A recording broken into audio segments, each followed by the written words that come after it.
हरे कृष्ण। श्रीमद् भगवद गीता अध्याय 5 श्लोक नंबर 14।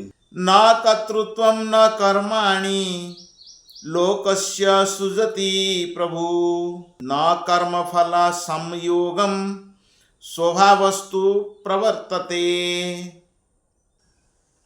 अनुवाद। शरीर रूपी नगर का स्वामी देहधारी जीवात्मा न तो कर्म का सृजन करता है, न लोगों को कर्म के लिए प्रेरित करता है, न ही कर्मफल की रचना करता है। यह सब तो प्रकृति के गुणों द्वारा ही किया जाता है।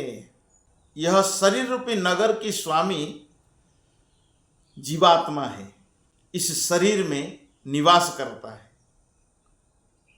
ये शरीर क्या है थोड़ा समझ ले। अस्थि स्तंभम स्नायुबद्धम मांस शोणित लेपितम चर्म बनंधम दुर्गंधम मूत्रपात्रो पुरीशयो। ये शरीर एक अस्थियों का खंबा है, हड्डियों का।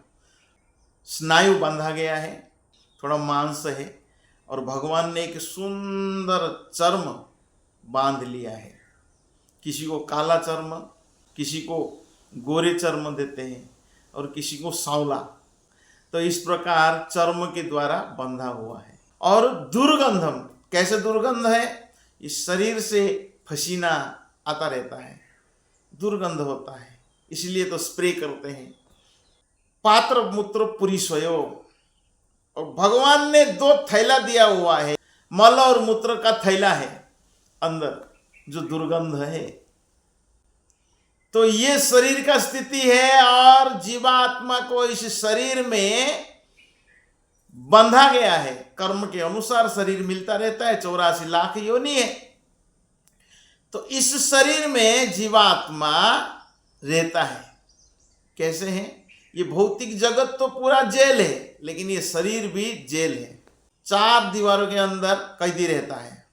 जन्म मृत्यु जरा व्याधि दुख दोष अनुदर्शनम, केवल दुख ही प्राप्त होता है इस शरीर में। तो ये जन्म मृत्यु जरा व्याधि, ये 4 दीवारों हैं, और उसके अंदर जीवात्मा रहता है। जीवात्मा रहता है जेल के अंदर। तो इस जेल में कोई सुखी हो सकता है? नहीं। कोई अगर कैदी जेल में रहता है, उसको स्वतंत्रता नहीं है, उसको दुख ही भोगना पड़ता है, 4 दीवार के अंदर ही रहना पड़ता है। ऐसे ही जीवात्मा इस शरीर में 4 दीवार के अंदर रहता है। लोग जन्म को हैप्पी बर्थडे बनाते हैं, हैप्पी नहीं है, वो दुख ही दुख है।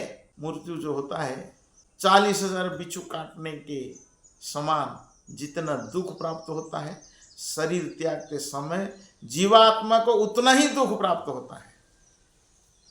अनुवाद में बताया गया, शरीर रूपी नगर का स्वामी देहधारी जीवात्मा है। ये जीवात्मा ना तो कर्म का सृजन करता है, ये कर्म का सृजन नहीं करता है। हमारा हाथ में कुछ नहीं है। हमारा हाथ में एक रोम भी नहीं है, वो अपने आप पक जाता है। तो हम कहाँ इस भौतिक जगत में कर्म सृजन करेंगे? ना तो लोगों को कर्म करने के लिए प्रेरित करता है। हम किसी को प्रेरित नहीं करते हैं कर्म करो, नहीं। भगवान कहते हैं ना ही कर्म फल की रचना करता है। कर्म फल भी हमारे हाथ में नहीं है।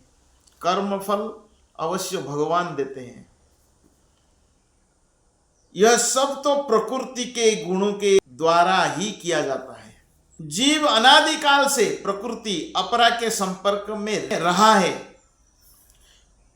जिस नाशवान शरीर या भौतिक आवास को वह प्राप्त करता है, वह अनेक कर्म और उनके फलों का कारण है। ये कर्म फलों के द्वारा ही ये शरीर प्राप्त हुआ है।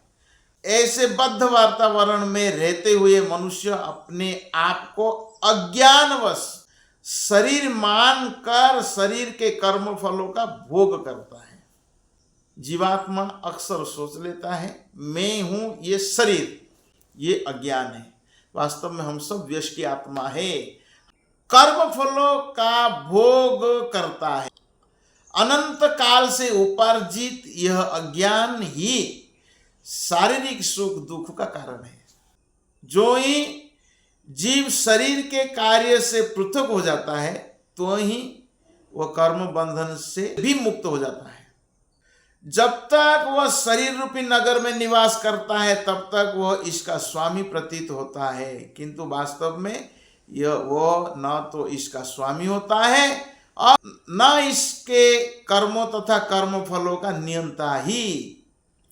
वह तो इस भवसागर के बीच जीवन संघर्ष में रत प्राणी है। सागर की लहरें उससे उछलाती रहती है किंतु उन पर उनका वश नहीं चलता। उसके उद्धार का एकमात्र साधन है कि दिव्य कृष्ण भावनामृत के द्वारा समुद्र के बाहर आए। इसी के द्वारा समस्त अशांति से उनकी रक्षा हो सकती है। इस भौतिक जगत में सुख शांति किसी प्रकार के आनंद नहीं है। भौतिक जगत दुखालय, केवल दुख ही प्राप्त होगा।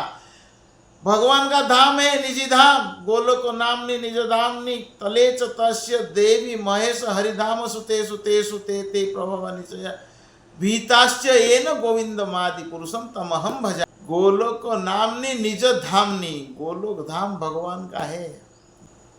कुंठ जगत है, वैकुंठ जगत भी है। वैकुंठ जगत में आनंद मिलेगा, कुंठ जगत में, कुंठ है मतलब दुख ही प्राप्त होगा। वैकुंठ जगत दुखों से मुक्त। संसार समुद्र है, इस समुद्र से बाहर जाना है तो कृष्ण भावनामृत का ज्ञान की आवश्यकता है, भगवद गीता की ज्ञान की आवश्यकता है। इसी के द्वारा समस्त अशांति से उसकी रक्षा हो सकती है।